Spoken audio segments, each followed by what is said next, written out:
What's up, my good peoples? Welcome to the Be Transformed podcast, where we're talking about ideas that stimulate wholesome thinking into identity, purpose, vision, and action.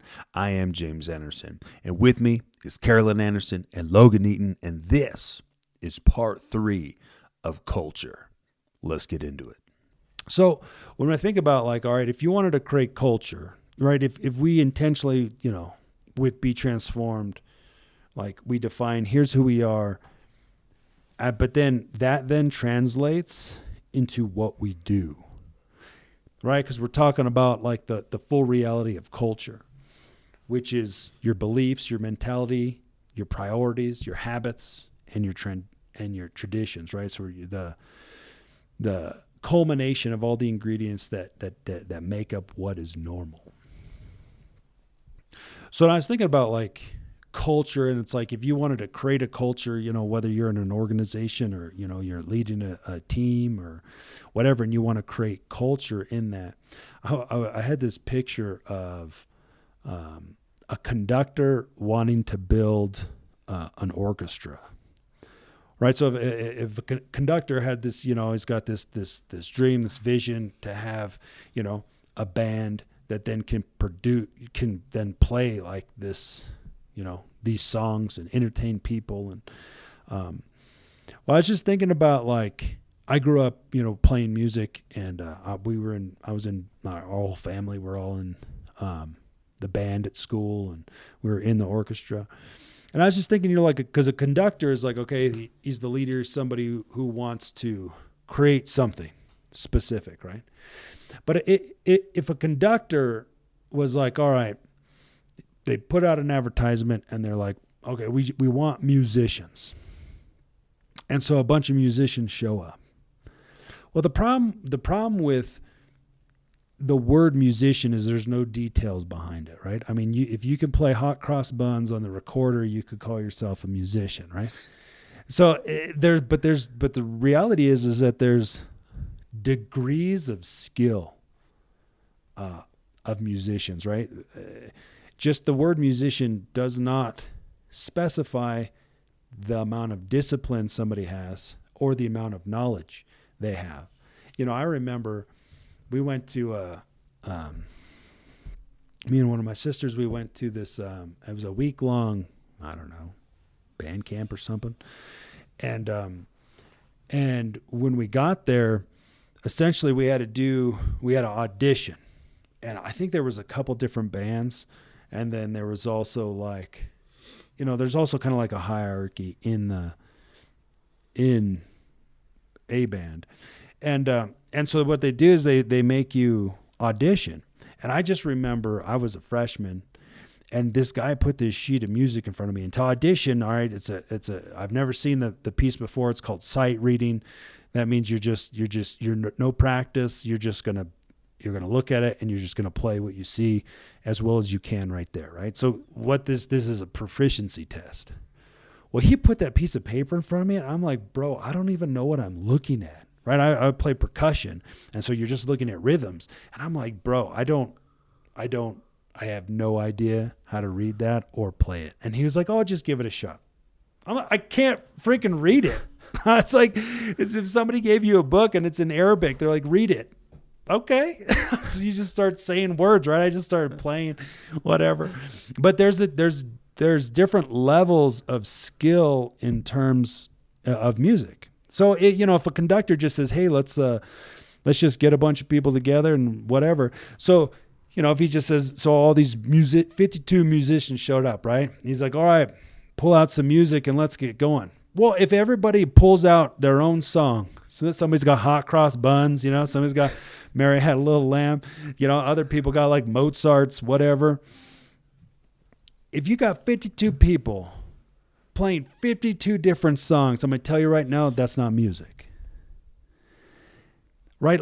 If you want to really go somewhere, you want to build something, you got to get specific as to what it is that you're trying to build and how it is you're going to build it. Right? Because then instead of just saying, hey, I just want a bunch of musicians and not defining what that means, instead you got to define it. You got to pick you got to define the level of skill necessary to be able to play this, right? So maybe you got to have a music degree from college, right? Because that might specify that you got a certain amount of knowledge, right? Because, you know, in a song, you got the type of key, you got the tempo, you got the time signature. You got to understand all these different aspects.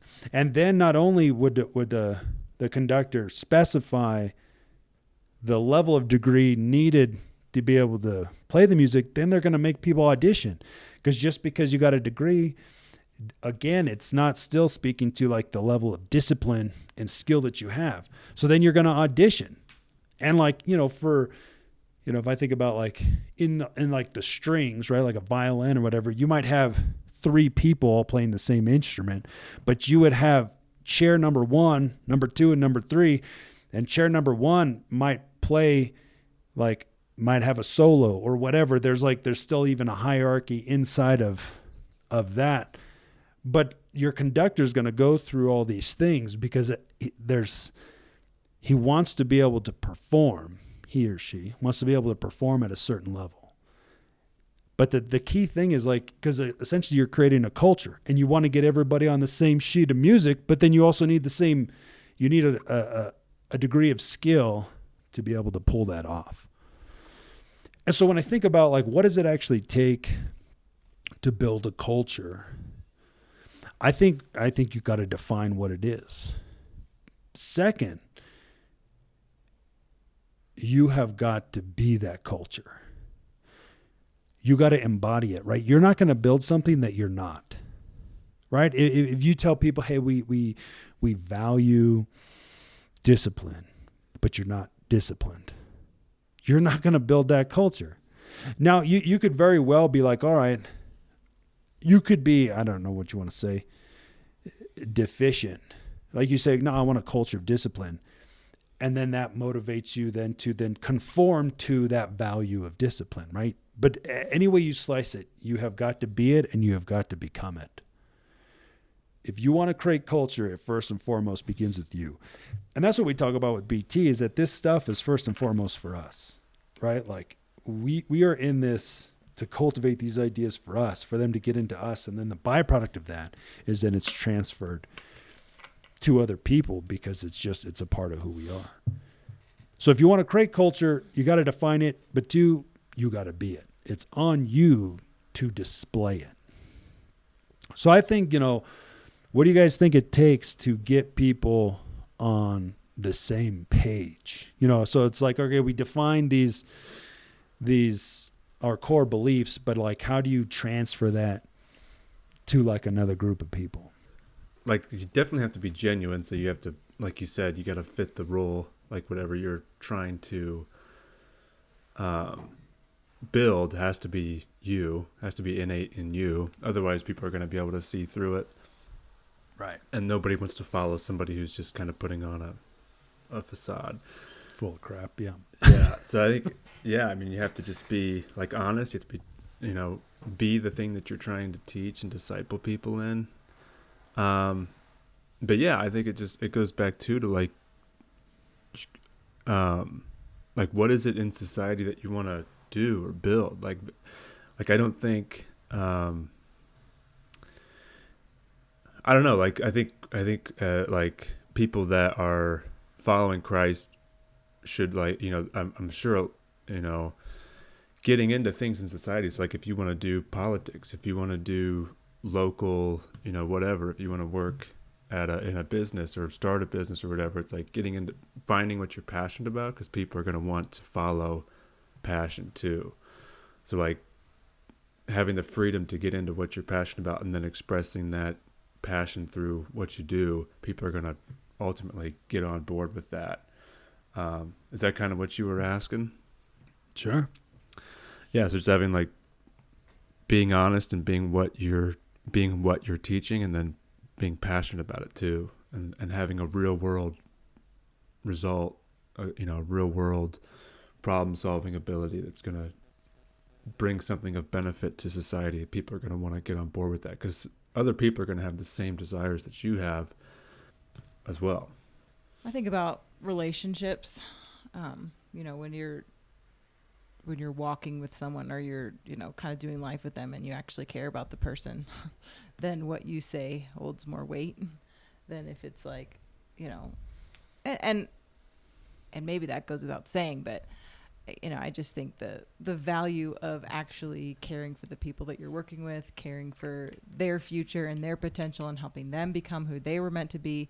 It's not just, in the end, it's not always just about the thing you're doing right now. Some of it is the building and the creating for what you're doing in the future, and actually caring that the people that you're training and helping and shaping, that they are stepping into, the future that they are part of. Because, sometimes you just work with people for a season. Sometimes it's just along the journey.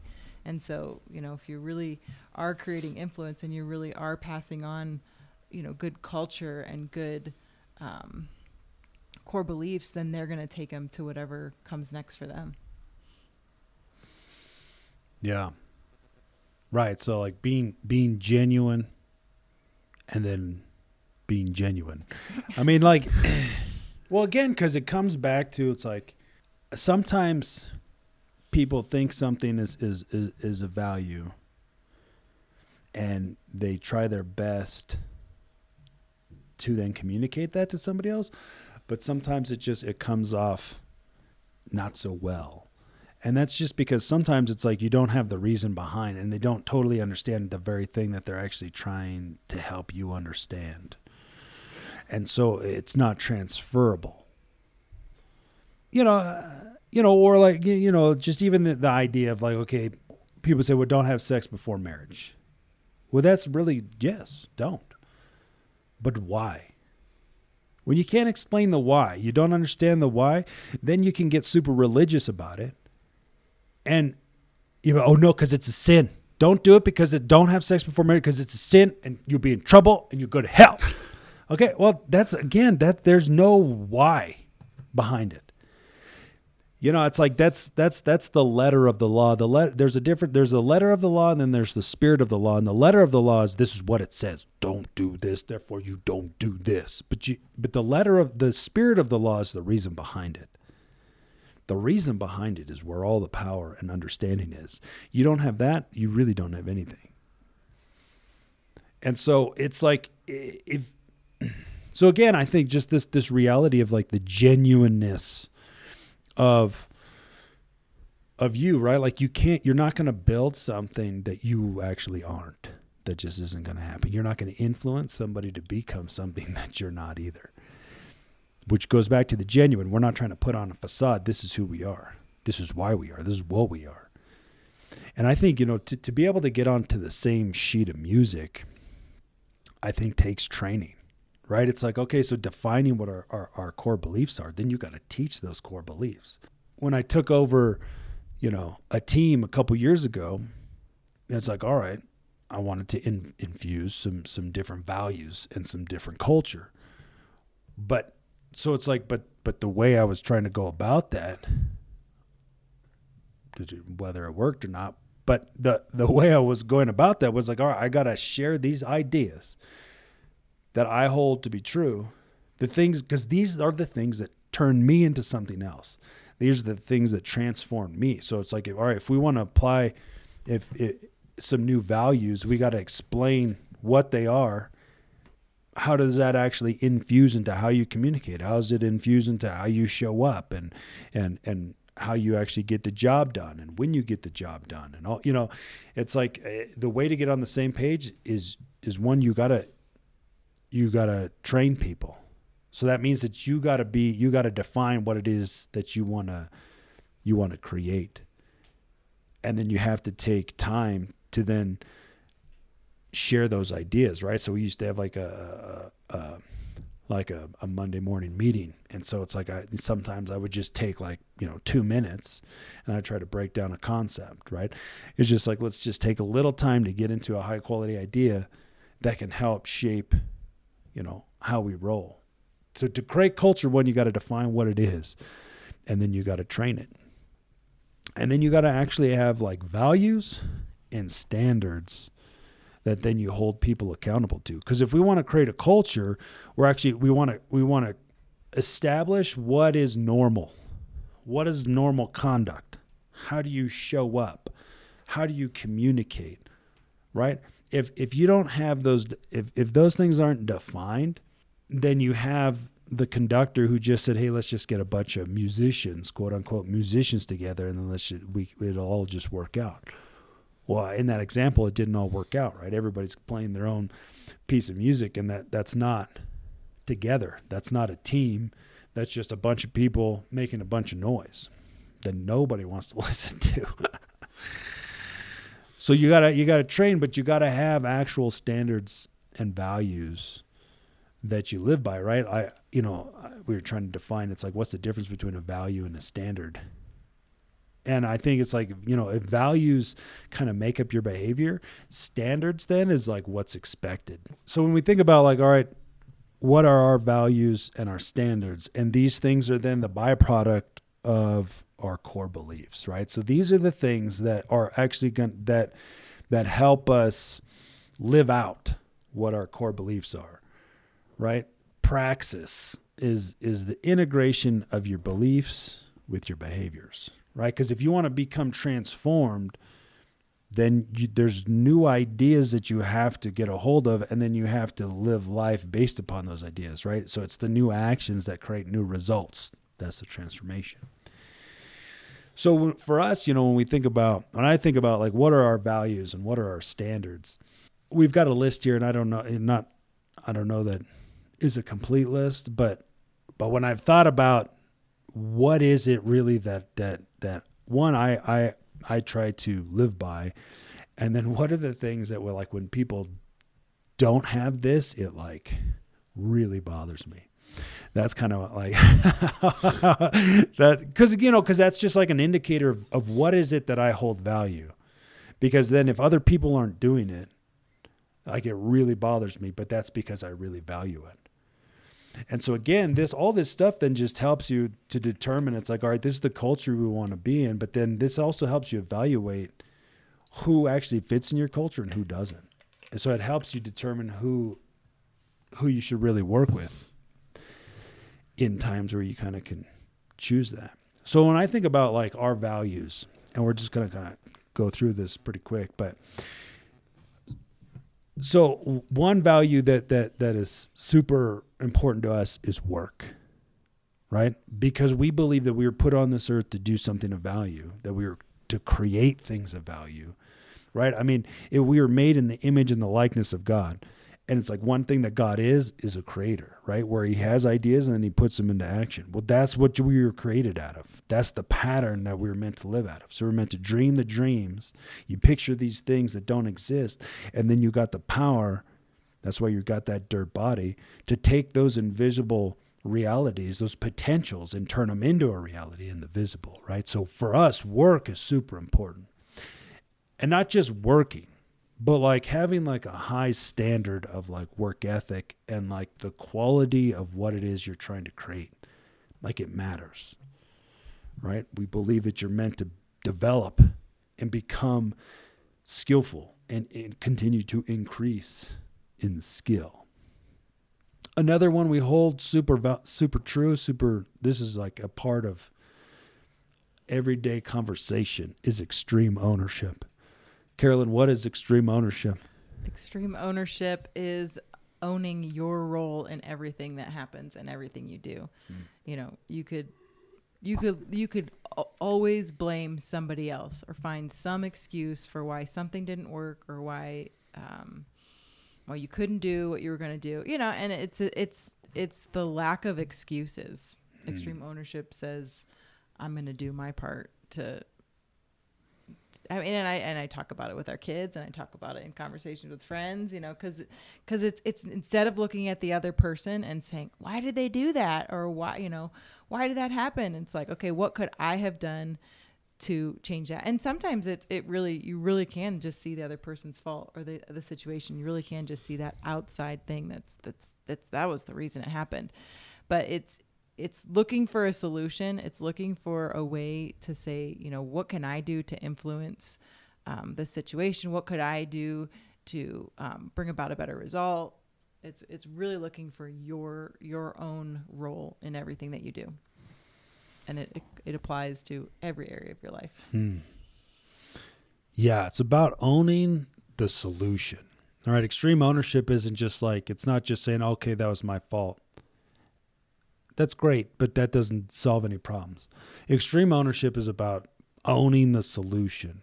You know, I mean, even to the point where it's like, okay, you know, just like Carolyn's talking about, it's like, okay, if somebody runs into the back of your car, whose fault was that? Right? Extreme ownership says, all right, what could I have done differently to have changed that outcome? Could I have left a minute earlier and got on the road? Could I have left a minute later? Could I have been driving faster or slower? Could I have been in another lane? Could I have been paying attention more to my rear view mirror? Could I have given more space to the person in front of me? Like, extreme ownership is just looking at all is the things that you can control. And when you have this perspective, you find out that you could control a lot. All right, extreme ownership. Bam. So we got work, extreme ownership. Next one is simple. Logan, what is so important about being simple, keeping it simple? I think when you don't, you just start overthinking, and that affects your results. And so overthinking like allows fear and anxiety to creep in, and that skews your results up. But if you have a simple system, or you have a simple, plan or whatever, it's a defense against fear and anxiety and overthinking to creep in and mess up the results. That's, I guess, the first thing that came to my head. Yeah, absolutely. Yeah, I think keeping it simple is, one, you can execute it, and two, you can transfer it. If it's complex, forget it, man. Yeah. I mean, it takes you 6 hours to explain how to do something to somebody. It's just like, what are they going to remember? Like, what? Keeping it simple helps you prioritize what is most important.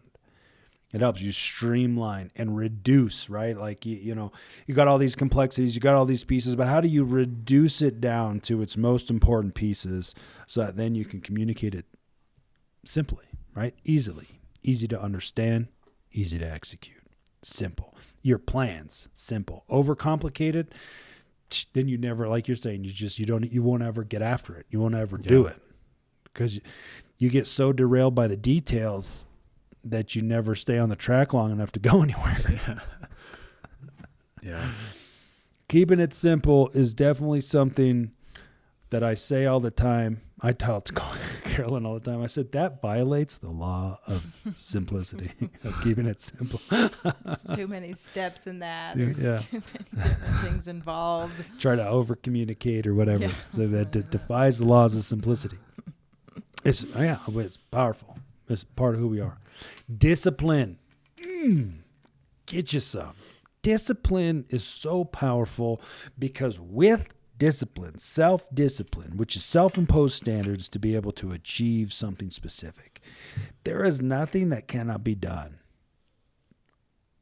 if you can employ discipline.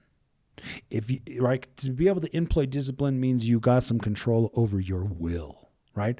Your ability to exert effort to accomplish something or restrain yourself from doing something, right? It's your ability to pick a lane and stay in that lane, to pick a project and work on that project, to keep coming back to it even when you find yourself off the path, you come back, right? Discipline. We're like, no, we got to keep getting after it. We got to keep putting in the effort. Because it's like you're only going to accomplish a big project if you have the ability and the discipline to keep showing up time and time and time and time and time and time and time and time and time and time again, right? So many people get so hyped on an idea, show up one time, two times, and I'm 100% guilty of that. Get excited, show up once or twice, and then hopped off it, right? But if you want a new result, you got to create a new habit, which means you're going to have the discipline to keep showing up. So discipline is a vital part of life, and it's the thing that allows you to create whatever it is, that the dreams that you dream in God. Discipline is the pathway to get it done. It's the commitment to the bigger picture. Because if it's the why, or if you don't have the why, then you don't have the discipline to actually walk it out. So Yes. I mean, it's all pieces of the puzzle. 100%. Get you some discipline. Growth. Carolyn, why do we care so much about growth?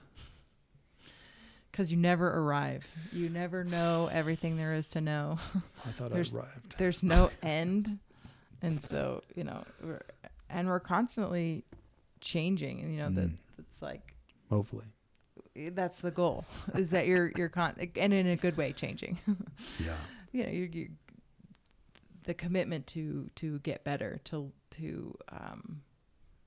walk out a principle and it's like, okay, I could handle this situation differently. So growing means I evaluate it, and then next time I try to do better, versus the backwards mindset of I'm just, well, that was terrible, and why do I always do this?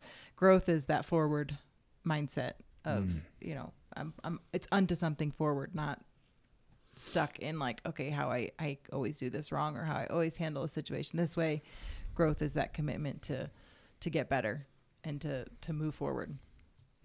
Never stuck. Yeah. Like you're saying, it's like, okay, I always do that. Well, I'm just this or whatever. It's like, no. Extreme ownership says I could learn something new, take new actions, and get new results, right? Like I could, and so growth, like reading books, that's one of our non-negotiables, right? Is because I said it like this one time. I wrote it down like this one time. Who you are is what you bring to the table. So we're so sold on growth so that we can continue to bring more to the table. So the problem is if you're stagnant, if you are in a fixed mindset, then really you're enslaved by what you think you know. Like you forgot that everything you know how to do, you learned how to do it. But how you're doing, how you're communicating, how you're acting, this is as good as it's ever going to get if you're in a fixed mindset. And I'm telling you, people who are like that, I cannot work with. I can't work with people who aren't into growth because there's just no getting better. There's no new action. Like it's okay as we find ourselves all deficient in all these areas, as long as we're constantly trying to become better. And not like in an anxious way or whatever, but like it's just like, no, I'm going to show up. Oh, we don't feel like it? Let's show up anyways, right? Because we got discipline. We got growth. We're like, no, we're going to get back into it. We're going to get after it. Growth is so important for you to be able to realize who you're created to be, because like Carolyn says, you never arrive. There is no end to what you can learn and experience. There's no end. So we get after it. All right, so those are some of the values that then, that kind of shape our behavior, right? They shape what we do. All right, so then if we look at some standards, and there's just 3 of them that I wrote down, but standards it would be like, this is what is expected from yourself, and this is what you're expecting from other people's. And so one thing that I think about is, do what you said you're going to do. If you say you're going to do something, oh my gosh, if you want, this is the fastest way to lose my respect and then lose my participation and cooperation, is if people time and time again say they're going to do something and they don't do it.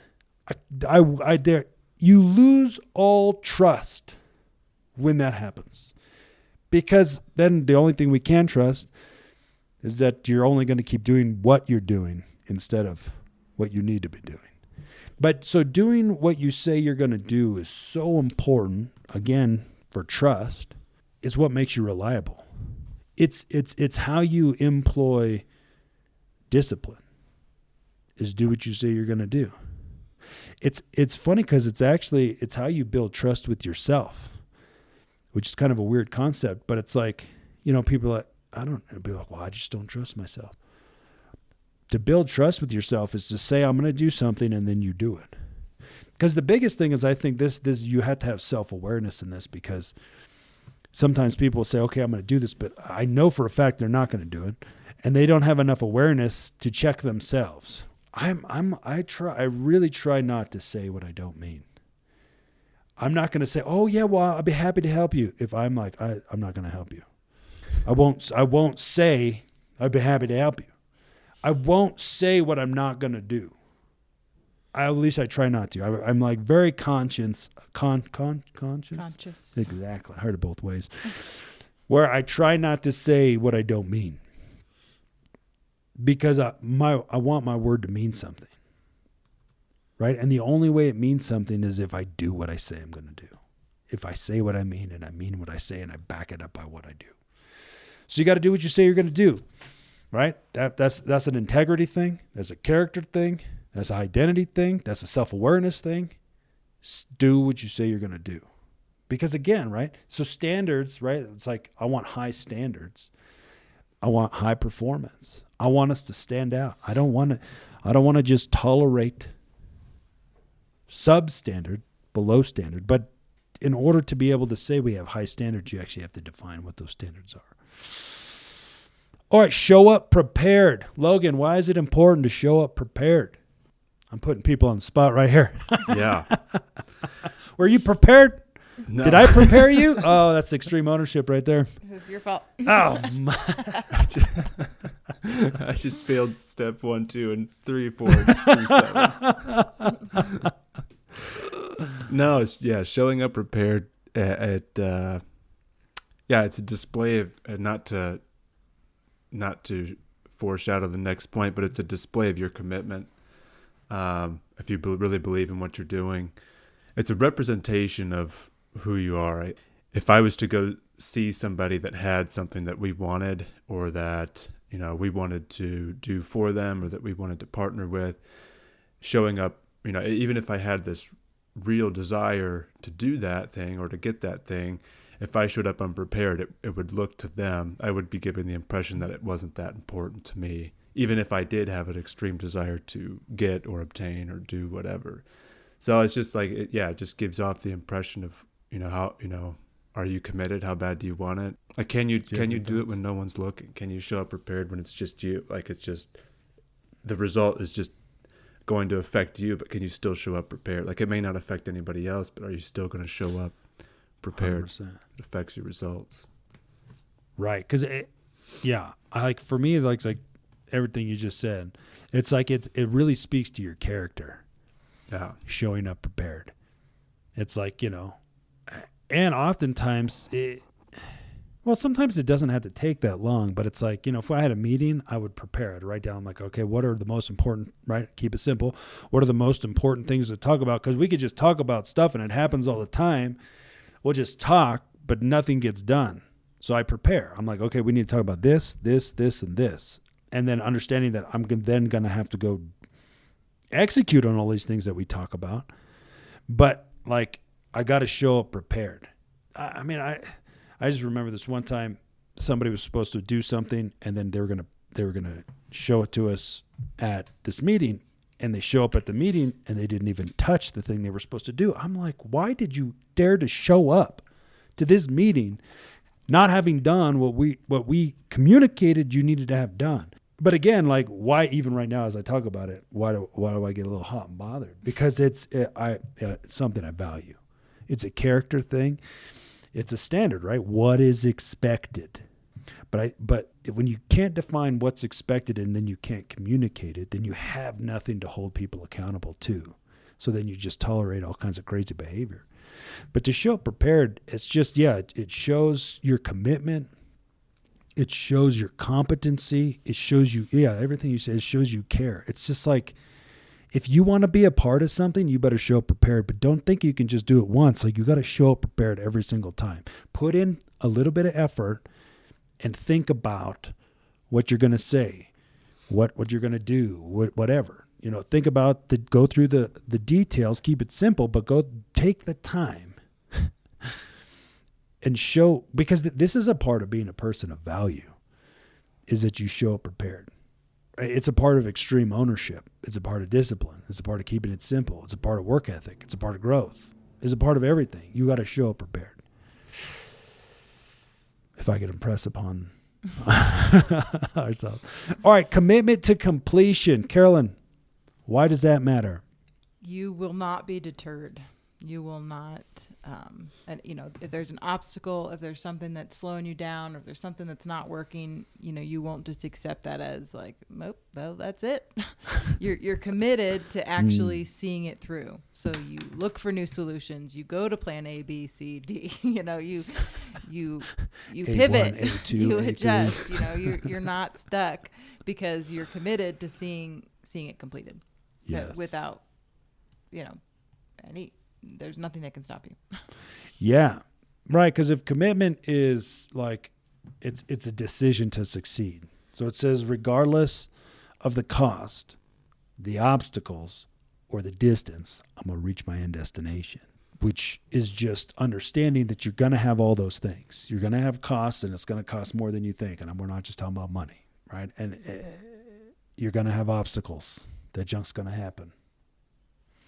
And it's going to be a freaking journey. So it's like understanding that, and then understanding it's going to be about 100 times more than you're thinking it's going to be.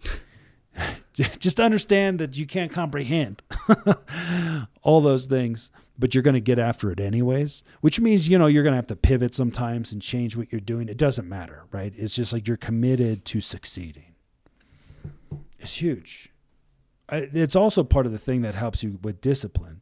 It helps you show up, right? Your work ethic. It's like, all right, no, we got to get this done. It's not just about what time it is right now, right? It's not just about like, okay, I'm hungry. Let's just stop. Well, maybe we need to keep going. Maybe we just need to finish it. Maybe we need to do a couple more reps. Committed to completion.